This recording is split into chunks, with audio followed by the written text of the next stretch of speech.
Welcome to Thoughts on the Market. I'm Ariana Salvatore from Morgan Stanley's U.S. Public Policy Research team. Along with my colleagues bringing you a variety of perspectives, today I'll talk about the impact of the U.S. election on M&A.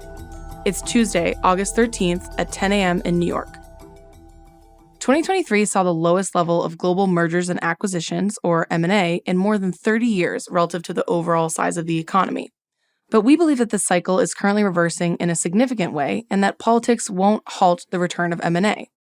Why? Because M&A cycles are primarily driven by broader factors. Those include macroeconomics, the business cycle, CEO confidence, and financing conditions. More specifically, unusually depressed volumes, open new issue markets, incoming rate cuts, and the bottom-up industry trends are powerful tailwinds to an M&A recovery and can offset the political headwinds. So far this year, we've seen an increase in deal activity. Announced M&A volume was up 20% year over year in the first half of 24 versus 23, and we continue to expect M&A volumes to rise in 2024 as part of this broader multi-year recovery. That being said, one factor that can impact M&A is antitrust regulation.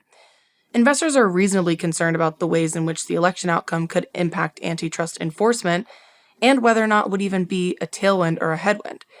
If you think about traditional Republican attitudes toward deregulation, you might think that antitrust enforcement could be weaker in a potential Trump win scenario, but when we look back at the first Trump administration, we did see various antitrust cases pursued across a number of sectors.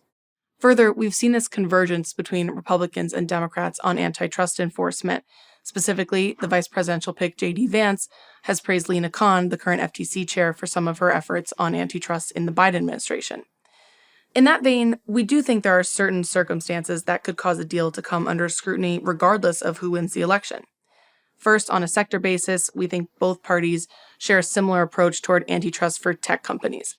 Voters across the ideological spectrum seem to want their representatives to focus on objectives like breaking up big tech and targeting companies that are perceived to have outsized control. We also think geopolitics is really important here. National security concerns are increasingly being invoked as a consideration for M&A involving foreign actors, in particular if a deal involves a geopolitical adversary like China. We've seen lawmakers invoke these kind of concerns when justifying increased scrutiny for proposed deals. Finally, key constituencies' positions on proposed deals could also matter.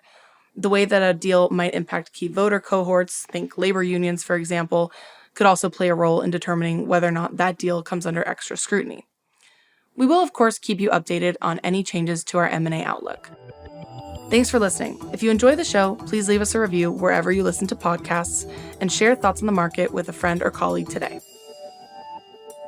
The preceding content is informational only and based on information available when created. It is not an offer or solicitation, nor is it tax or legal advice.